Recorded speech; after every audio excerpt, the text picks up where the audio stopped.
Pelvic Clock Exercise for Pelvic Clock Awareness is one that I love to practice with all of my clients. It is a great exercise to help you understand the landscape of your pelvic floor, how to properly contract your pelvic floor like you would with a Kegel, and then also how to relax and soften or release that contraction of the pelvic floor musculature. So the biggest issue that I see with my pregnant clients is they understand how to contract those muscles, but they really don't put a lot of emphasis or awareness on the relaxation of the pelvic floor muscles. And when we're pregnant, we do want to have strong pelvic floor muscles that can support the weight of our growing baby and body, but we also need to have pelvic floor muscles that know how to soften, relax, and move out of the way so baby can be born through those pelvic tissues during birth.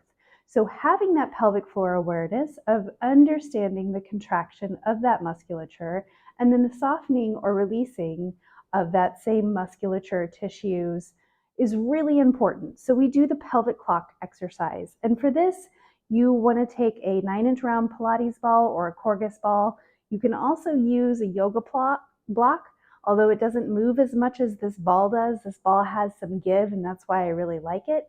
And then if you don't have either one of those, you can roll a couch cushion and sit on that.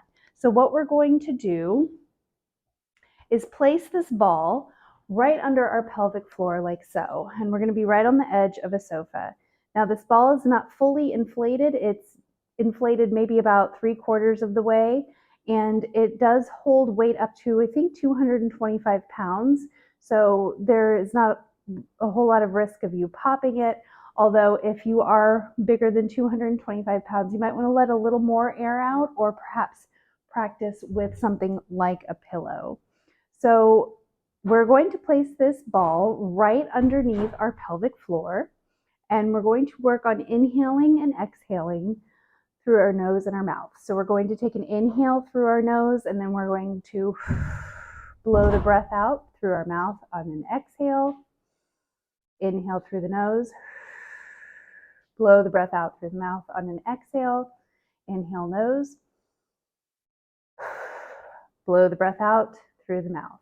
So we're just kind of understanding the breath mechanics here of this.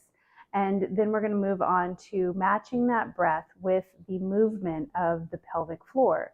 So when we inhale, we soften and relax our pelvic floor because we are bringing air into our lungs, we're filling up our lungs, and it's pushing down our diaphragm. And as our diaphragm moves down, our pelvic floor moves down and softens or relaxes. Now, as we exhale, our diaphragm works to push the air up out of our lungs, and our pelvic floor lifts up and contracts on the exhale. So remember, diaphragm, pelvic floor are best buddies. They move in conjunction with one another. So we're going to inhale and really completely soften our ball and fill our bellies and make our bellies nice and big and our ribs, and soften our pelvic floor over our ball. And then when we exhale, we're going to hug our tummy in. And you'll notice when you do this hugging of the tummy in, you'll feel your pelvic floor musculature move and you'll feel the ball lift up a little bit. Now, with the pelvic clock exercise, I want you to think about the face of a clock. So there's 12, 3, 6, and 9. And we're going to try and isolate each part of our pelvic floor.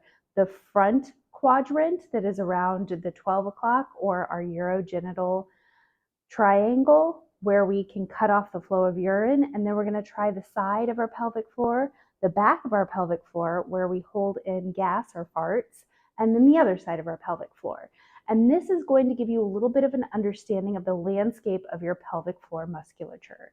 So first, we're going to not focus on the breath right now at this moment, but we're going to just see if we can lift, squeeze, and hold that front part around the urogenital triangle for 5, 4, 3, 2, 1, and then soften.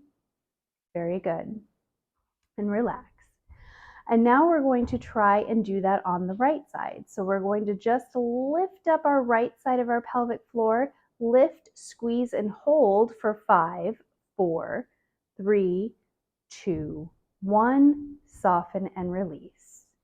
Now let's try that area around the anus where you would hold in gas, squeezing around the anus, lifting, squeezing, and holding for 5, 4, 3, 2, 1, and then release.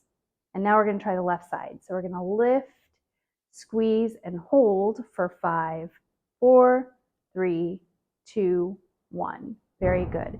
So you can keep practicing and see if you notice an area of your pelvic floor landscape that feels like it's a little weaker.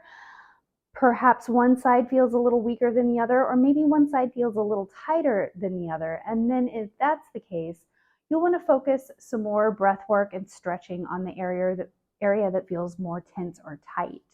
Now we're going to take all 4 of those faces of the clock, so the front, the side, the back, and the other side, and we're going to match it with our breath. So we're going to exhale and let all the air out. We're going to inhale, fill your belly, fill your ribs, fill your back, and then exhale, hug your belly in, lift, hold, squeeze the pelvic floor for 5, 4, 3, 2, 1, and inhale, feel the pelvic floor soften over your ball. So that is the pelvic clock exercise for pelvic floor awareness. Hopefully, it will bring a little bit of a better understanding to that area of your pelvic floor so you can understand how to really contract those muscles, which is great for when you're doing strengthening exercises for pelvic floor and core, but you also want to know how to relax them so we don't focus too much on the strengthening aspect, but we put a lot of emphasis on the softening and releasing, because that's what we want to do during labor and during our birthing day when we're helping baby out into the world and they're passing through those pelvic floor muscles and perineal tissues. We want to soften them. We want to bring our pelvic floor awareness to those areas so they move and they are mobile and free flowing. And this really helps with pelvic floor fascia too. So this pelvic floor awareness exercise is great at helping your pelvic fascia tissues, which are those connective tissues, to have some good mobility, and you're breathing into that area, and it's just bringing a nice overall awareness to that area. So thank you for joining me. I look forward to seeing you in the next video. Talk to you later.